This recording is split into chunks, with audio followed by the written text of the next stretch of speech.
Hello and welcome to another movie roast. I'm your host Scott. You can find me on Twitter at XOrsonX, and I'm here with Mike. You can find on Twitter at Review and Roast.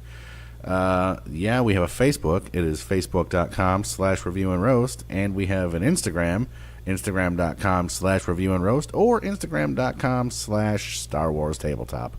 We have been MIA for quite a while. If you have or have not noticed, he's pointing in my face. Yep, they look alike. I'm sorry. He's in the movie. Even better. Interesting person number one. Oh, neat. We're going to get to that in a minute. Continue. Yes, we are. We're excited because it's been a minute since we've been doing stuff and things. So. Yeah, I super duper forgot how to do this. So we're going to jump right into, we're going to talk to you today about the best Spider-Man movie that's came out all year. That's came out of all time. Period. Well, I didn't want to go that far. Forget it. But Spider-Verse. It's Spider-Man: Into the Spider-Verse. Correctamundo. This was the anime that came out on December 14th, so about a week or so before Christmas, give or take, a couple days. Teen Miles Morales becomes Spider-Man of his reality, crossing his path with 5 counterparts from another dimension to stop a threat for all realities.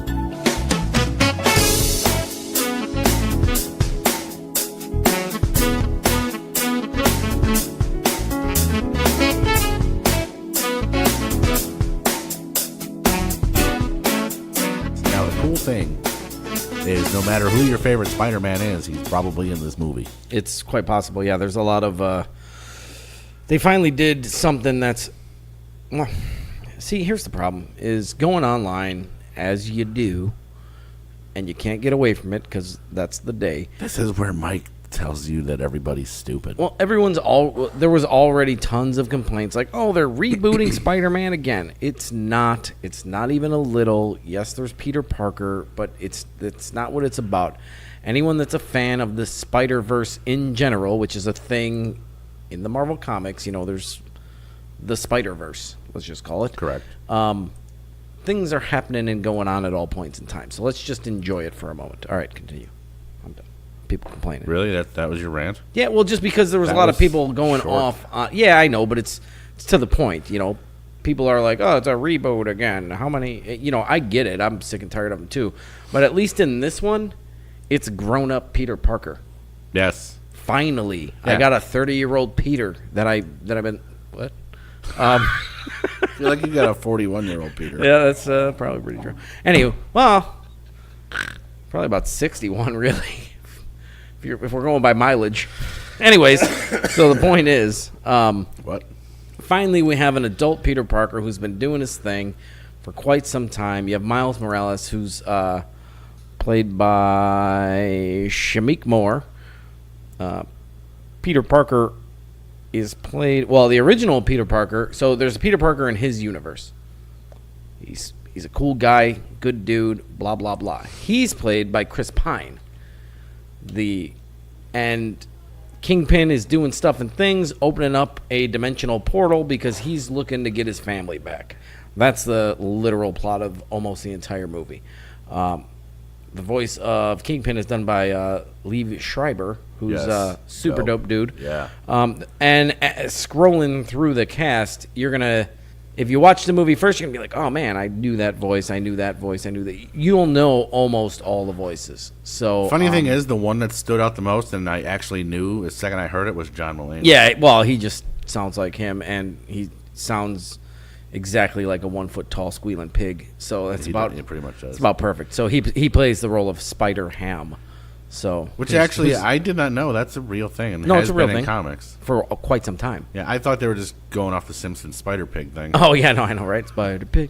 Anyways, the point is, he's been in. You can look that up. You know what the worst part is? Huh. I didn't even realize till just now. Spider-Man Noir was Nicolas Cage. Oh, really?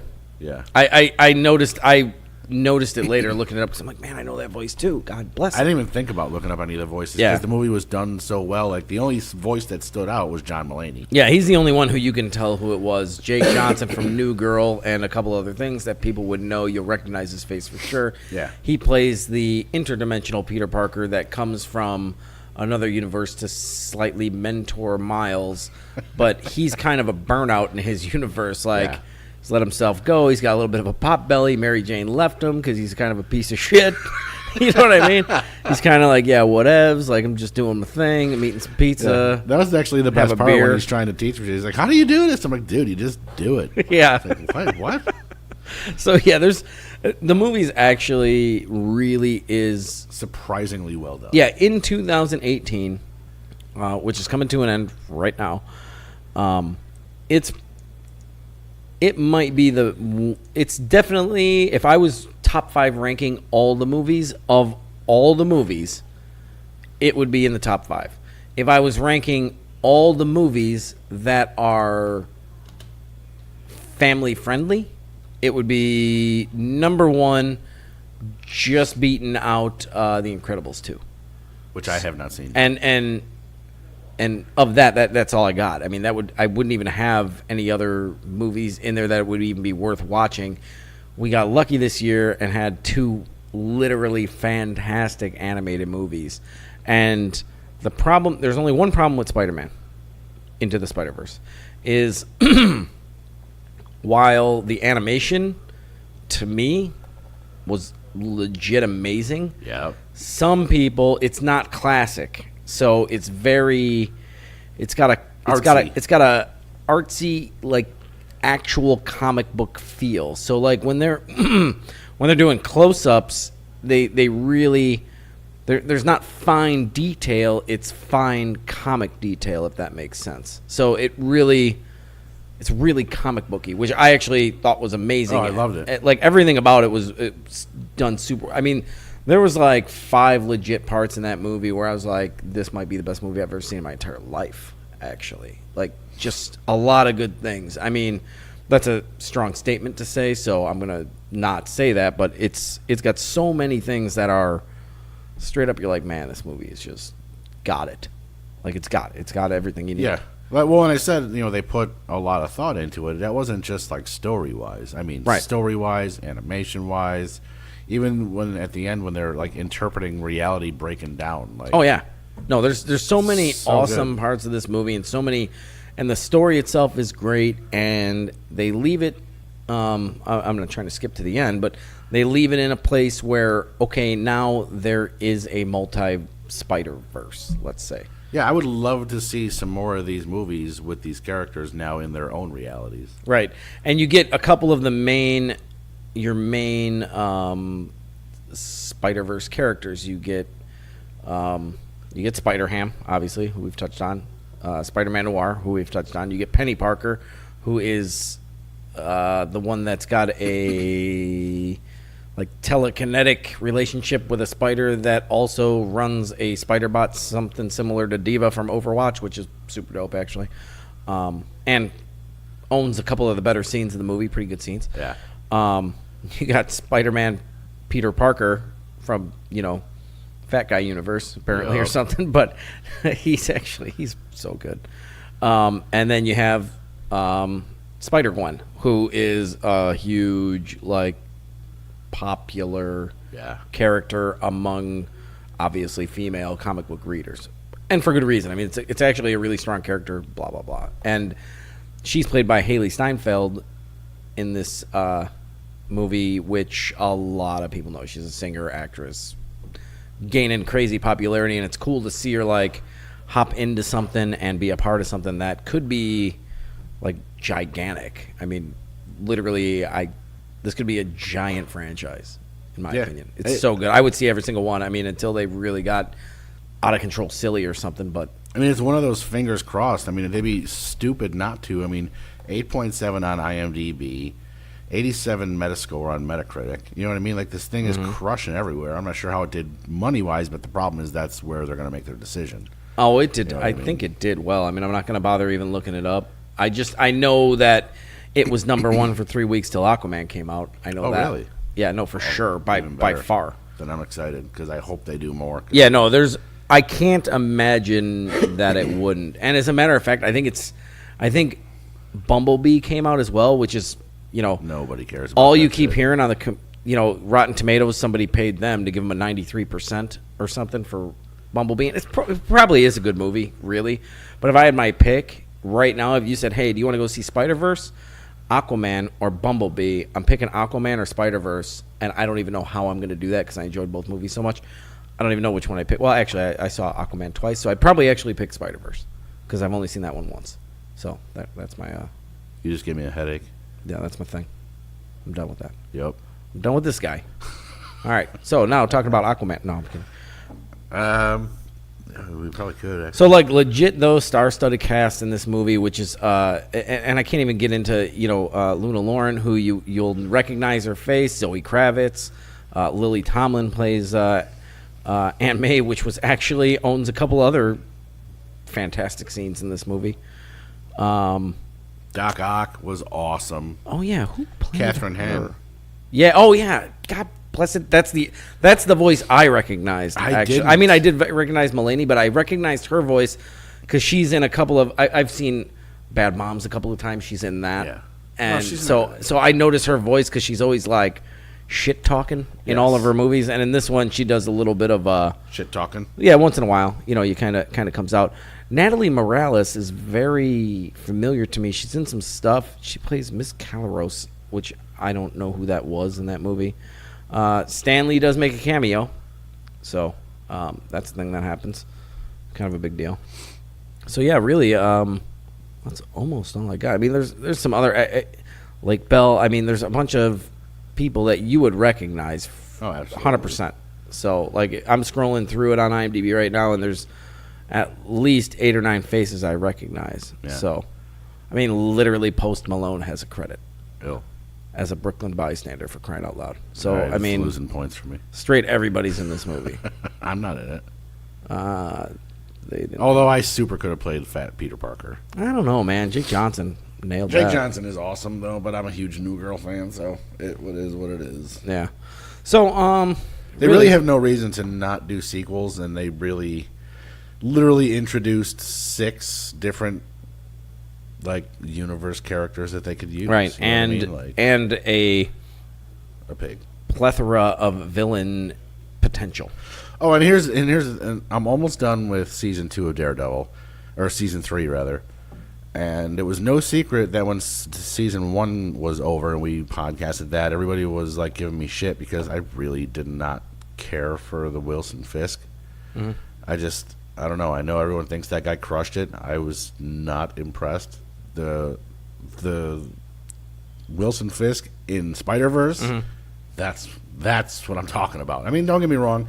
In Daredevil, he's got some awesome scenes. He's got some cool stuff, but sometimes it's just like, I don't know if I buy it. I actually like him as Wilson Fisk in Daredevil. This one, to me, was almost a little over the top, but it is an animated thing, and you're allowed to do that. All right, so anywho, long story short, what do you think about the movie? You're such a dick. So anyways, we had a little impromptu break here. Don't know if everyone's heard, but we actually now are also running a coffee shop, which coincides with board game play and all that goodness of the website and the podcast and the stuff and the things. So we had to take a little 4-minute break, jump back into this thing, but we are actually close to wrapping it up anyways. So, realistically. Yeah, because that was all he was the one talking when we took the break, and then he's like, yeah, all right, let's do it. I remember where I'm at. I'm like, really? Because I don't even. He's like, yeah, let's say, well, what do you think? Fucking dick. Get it Sitting there poppin'. playing with my fucking phone. Yeah, I mean, without going like deep into the story, and I mean, there's not really super much to go into story wise. It's just they keep popping in because Kingpin is. Yeah, I mean, really, other than to say the story's done quite well and they make it make sense. Yeah. I guess if that's a better way to put it. So there's, yes, if they're not popping for no reason. If I wanted to sit here and plot hole everything, you could do every movie in the history of movies and find something. You can find something. But this movie's done well. The story explains itself. Blah blah blah. So I'm happy with it. I think it's one of the better movies that you're definitely going to see this year or next year or the year after that until they make another one, and hopefully that one's better. That's where I'm at. Yeah, what he said. That's what I got.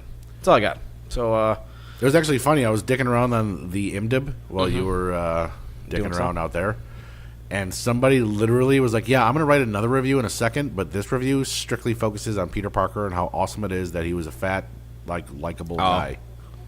Yeah. No, and all my complaints, and then we're gonna wrap this thing up here. All my complaints with all the Spider-Man incarnations has been how many times do we have to see the sophomore, junior in high school Spider-Man, dude? Like, let's go. In the comics, the guy's like ready to retire, for crying out loud. Like, he's not 14 years old. Well, like, correct me if on. I'm wrong, but I'm pretty sure that in the comics for Infinity War, he's in his 20s. Oh yeah, no, yeah, like He's an 30. adult. Yeah, like right now, currently in. No, I in, don't mean current. I mean like in the Infinity War. Oh yeah, no, for sure, he's a grown up, Yeah. and even in, we were doing all the Hunt for Wolverine comics. He's firmly implanted in that one, and he's 30 years old. You know what I mean? Like, he's 30 in the comics. End of the story. Right. You know what I mean? Or right in the neighborhood of that. Right. You know what I mean? Not the seasoned vet that a Tony Stark is, but definitely a grown, full-grown, manly man with all the stuff, Stubbles and everything. all the things. So yeah, so let's throw some numbers at it and call it a day. God, and I've been thinking about it since we walked out of the theater because it was so fucking fun and such a good movie. I don't even care. No regrets. I'm gonna say that movie's a 9 all day. Yeah, no, I think, I'm gonna give it a firm 9 too. That's it. Why you gotta one up me with the firm? No, mine's firm. I was actually gonna go like 9.2 You ain't got the schnutz. or 9.1. 9. No, because I'm thinking it's honestly, after seeing that and seeing Aquaman like in close proximity, I really liked Aquaman a lot, and it was everything I wanted it to be. But I don't know. Dude, the Aquaman was so good. I want to flip this fucking table right now. I know. I don't know if it was like, and we're gonna get to Aquaman soon, but I don't know if Aquaman was just a little better than this, or just a little Worse. or this movie. I don't want to say the word just a little worse. I want to say I don't know if Aquaman was a little better than this one, or this one was a little better than Aquaman. I don't know. And like I said, with the coin flip earlier, the only reason I'm really picking Spider-Verse because I've already seen Aquaman twice, Spider-Verse once. So I think Spider-Verse, though, is definitely a movie that, like, down the road, kind of like a Deadpool or like a Guardians of the Galaxy or like whatever, that you can just put on to watch any point in time of the day. Dude, I know cannot what I mean? Like, wait throw until something that on. thing comes out on Blu-ray. Which one? Spider-Verse. Oh, yeah, no, that one's like one that I'll have on the Amazon account and probably just pop it on for Just an whatever FYI, you're doing. I'll be calling in sick Yeah, for right. like a week. So that's it? Yeah, so as always, you can find me on the Twittens at XOrsonX. You can find him at Review and Roast. Hit up our Facebook, facebook.com/Review and Roast. I know we've been gone for 4 months now, but we're back and we're doing stuff. yeah, hopefully this will last. And we've got some other stuff and things, the Instagrams. Yep, Review and Roast Instagram, and then Star Wars Tabletop. And now that actually we have the store, we play Imperial Assault all the fucking time. It is awesome, and we're getting back into Destiny. So don't be So the Star Wars Tabletop Instagram will have more stuff on there, more game stuff, more art stuff, more stuff in general, gameplay, all that good stuff. And then you'll see links to our coffee shops, social medias. If you find them, great. We don't need to advertise them just yet. Yeah, but if you're if you're But it is called out, D12 Cafe. if you're ever out in the Tinley area, Yeah, Boom, Chicagoland, boom. South Side Chicago. Thanks, guys. All right, have a good one.